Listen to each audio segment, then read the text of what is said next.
ओम नमः शिवाय। श्री शिव महापुराण विधेश्वर संहिता चौथा अध्याय।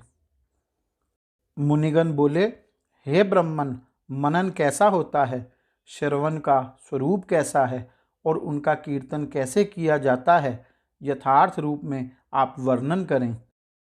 ब्रह्मा जी बोले, हे मुनियों, भगवान शंकर की पूजा, उनके नामों का जप तथा उनके गुण, रूप, विलास और नामों का युक्तिपरायण चित्त के द्वारा जो निरंतर परिशोधन या चिंतन होता है, उसी को मनन कहा गया है।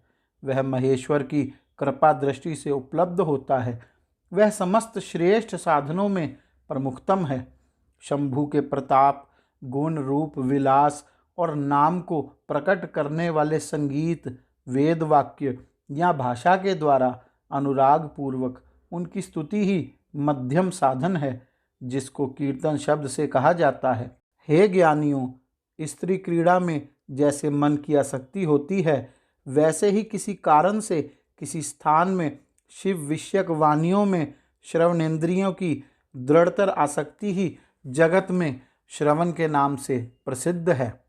सर्वप्रथम सज्जनों की संगति से श्रवण सिद्ध होता है, बाद में शिव जी का कीर्तन दृढ़ होता है और अंत में सभी साधनों से श्रेष्ठ शंकर विषयक मनन उत्पन्न होता है, किंतु यह सब उनकी कृपा दृष्टि से ही संभव होता है। सूत जी बोले, मुनीश्वरों, इस साधन का महात्म्य बताने के प्रसंग में मैं आप लोगों के लिए एक प्राचीन वृतांत का वर्णन करूंगा, उसे ध्यान देकर आप लोग सुने। पूर्व काल में पराशर मुनि के पुत्र मेरे गुरु व्यास देव जी सरस्वती नदी के सुंदर तट पर तपस्या कर रहे थे।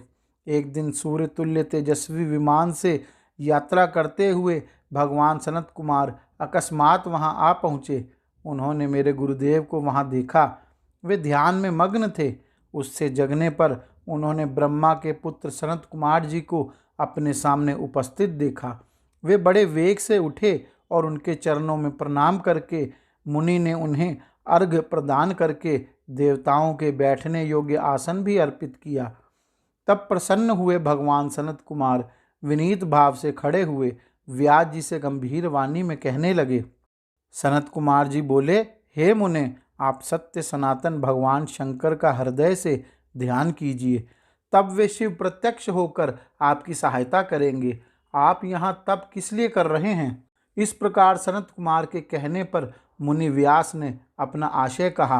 मैंने आपकी कृपा से वेद सम्मत धर्म, अर्थ, काम और मोक्ष की कथा को मानव समाज में अनेक प्रकार से प्रदर्शित किया है। इस प्रकार सर्वथा गुरु स्वरूप होने पर भी मुझ में मुक्ति के साधन ज्ञान का उदय नहीं हुआ है। यह आश्चर्य है। मुक्ति का साधन ना जानने के कारण उसके लिए मैं तपस्या कर रहा हूँ।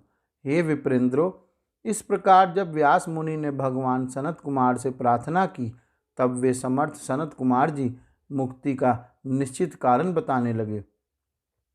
भगवान शंकर का श्रवण, कीर्तन, मनन, ये तीनों महतर साधन कहे गए हैं। ये तीनों ही वेद सम्मत हैं। पूर्व काल में मैं दूसरे दूसरे साधनों के संभ्रम में पड़कर घूमता घामता मंदराचल पर जा पहुंचा और वहां तपस्या करने लगा। तदंतर महेश्वर शिव की आज्ञा से भगवान नंदिकेश्वर वहां आए। उनकी मुझ पर बड़ी दया थी। वे सबके साक्षी तथा शिवगणों के स्वामी भगवान नंदिकेश्वर मुझे स्नेहपूर्वक मुक्ति का उत्तम साधन बताते हुए बोले, भगवान शंकर का श्रवण, कीर्तन और मनन, ये तीनों साधन वेद सम्मत हैं और मुक्ति के साक्षात कारण हैं। यह बात स्वयं भगवान शिव ने मुझसे कही है। अतः हे ब्रह्मन, आप श्रवणादि तीनों साधनों का बार बार अनुष्ठान करें। व्यास जी से बार बार ऐसा कहकर अनुगामियों सहित ब्रह्मपुत्र सनत कुमार अपने विमान से परम सुंदर ब्रह्म धाम को चले गए। इस प्रकार पूर्व काल के इस उत्तम वृतांत का मैंने संक्षेप में वर्णन किया है। ऋषिगण बोले, हे सूत जी, आपने श्रवण आदि तीनों साधनों को मुक्ति का उपाय बताया है। जो मनुष्य श्रवण आदि तीनों साधनों में असमर्थ हो, वह किस उपाय का अवलंबन करके मुक्ति को हो सकता है और किस साधनभूत कर्म के द्वारा बिना यत्न के ही मोक्ष मिल सकता है। गौरी शंकर भगवान की जय। ओम नमः शिवाय।